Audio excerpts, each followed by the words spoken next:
Everybody in Washington, whether they want to admit it or not, knows that this president is right when it comes to tariffs and when it comes to trade. In fact, Democrats have long said that the United States of America has been ripped off by the countries around the world. They just don't want to admit it now because it's President Trump who is saying that. Okay, so the attempts by Donald Trump, and more specifically by the press secretary, Karoline Leavitt, to come up with what are we supposed to say as the world burns, as the economy crashes, as the stock market keeps finding new ways to go down 1 to 2% every day, has developed in an interesting way. And so you've had the bragging about how great it would be, and then obviously the markets start crashing, and it's hard to just continue to say that. So you've had Karoline Leavitt saying, we're not gonna have any raises in prices, the economy's gonna do great, like basically just refusing to accept what's happening. So that's one thing. But this is a new level. I'm pretty sure, correct me if I'm wrong, dear viewers, you can send in your comments, post a comment on this episode on Spotify if you're listening to the podcast. I don't know if I've ever seen political gaslighting like I just did there, where now she has to acknowledge that lots of people are saying they don't like what's happening, okay? Because everyone is saying that. I mean, even Republican senators are saying that. So she tells them, no, you're lying about not liking this. You're either lying to yourself or you're damn sure lying to me that you don't love the chaos and calamity, the fiery tornado sweeping through the S&P 500. All of you actually love the damage that's being done. In fact, as a little test, if you're one of the Americans lucky enough to have either investments or a 401k or retirement account, I want you to load it up right now. And I want you to experience the sheer joy, the liberation of watching that number plummet ever downward, okay? That's what she would have you believe. I don't understand that as a political strategy. I don't understand that as a thing that a person with a functioning brain would say, especially as things have found a way to get actually worse since just yesterday. Remember, we were doing something similar. I was probably talking as fast and as flustered as I am right now, and it's gotten even worse because China announced that they're doing these massive tariffs, 84%, okay? Now that is actually, I'm not gonna say it's understandable because those are insanely high tariffs that they're now putting on our products.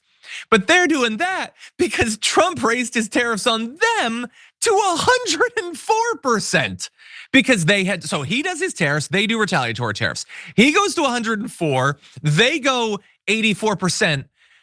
I'm gonna be honest, and maybe this is gonna make me sound like an idiot who doesn't understand the economy. I didn't know you could do tariffs above 100%. I thought that was some sort of like soft cap in the programming of our universe. But no, he's doing more, and they're doing it too. So they're not gonna buy anything from us after this. They're not gonna buy a damn thing. They won't be able to afford to. And I don't know what like you guys get from China. I'm gonna guess everything, actually. Me, for instance, I'm a nerd, so I buy like board games that are manufactured there. They're gonna cost $250. What am I supposed to do? I have an addiction, people. He's making it hard for me to buy the cardboard that I value so much. But it isn't just China. Sharon, the EU is also, they've announced their first set of retaliatory tariffs on aluminum and steel.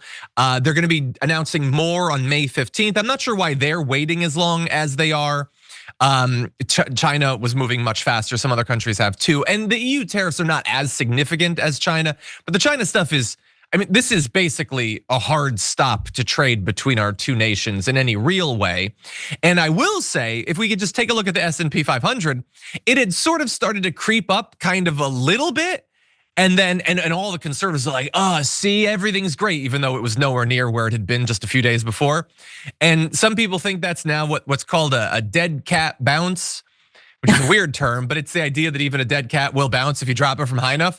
And so it went up, but then the extra tariffs from Trump were announced, and then China, and it went back down again. So we're just in a terrible position. And I can see the look on your face, Sharon. It looks like you're gonna criticize these tariffs, but I want you to know that secretly you actually agree with them and love them. Yeah, okay. Well, you said a couple of things that I just need to address. Some countries are waiting because they're waiting for the meds to kick in, certain individuals' medications, and thinking maybe that'll work. La Cosa Nostra, I think that's how you say the American mafia. They too did. They did over 100%. Sometimes. Okay, ask John Gotti if he were around. Listen, this whole thing. And do you see why this Karoline Leavitt, this press secretary, I mean, I guess you could say if this is what you're looking for, she's doing a brilliant job. Okay, 5-star review. But she's just so irritating. He will never, and I guess Peter Navarro won't either, just reverse this. They love to lie, John. He could even lie and say, I've gotten all these calls, and because we're making progress in these negotiations, I'm going to stop the tariffs temporarily. This is gonna end. He could do something. But he's just not gonna do it. He's gonna dig in, and now those goofballs in his party, the party of Trump, are going to continue to support him, even though some seem like they're breaking off. 1 or 2 threats, they'll be back in the game. Yeah, I mean, look, it's funny that you said that because he kind of did, he didn't do the last part of that, but he did the earlier part of it in his like 2-hour address at the NRCC dinner last night. He was like, everybody's coming and they're kissing my ass. Tell yourself whatever you need, buddy. Tell yourself that you're seeing beautiful colors swirling around you.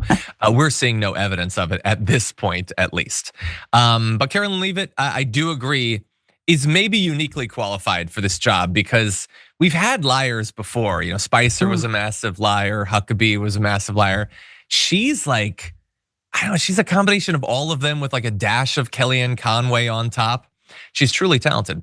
Anyway, and I just want to briefly mention before we move on, we're gonna get to Trump's attempt to sell all of this. Scott Bessent warned countries previously, remember, we showed you the video, don't retaliate, and obviously they are. So he now says they have the most imbalanced economy in the history of our modern world. I think talking about China there.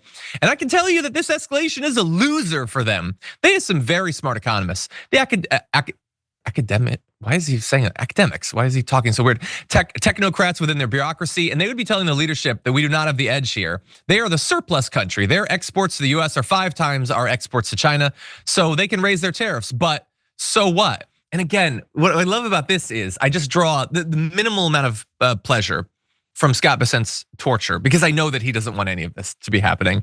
And especially like when he's like, hey, everybody, be cool, don't retaliate. And then they totally do, like they didn't listen to him at all. And for him to say that escalation is a loser, dude, they did it after Trump again jacked up the tariffs on them. You're calling Trump a loser, you loser. If you enjoyed that, then make sure that you never miss another video by subscribing. And if you want a little more, consider hitting the join button and becoming a member. So you're probably wondering, why would I do that? Well, when you do that, you get access to bonus content that I make every single week, and it's a lot of fun. You get custom emojis and more. If you join at tier 3, by the way, you even get access to a monthly member hangout with myself. And you'll get all that going forward, but you'll also unlock years of the back catalog that is literally 100 or more bonus clips and top 10 lists and debates and more. So what are you waiting for?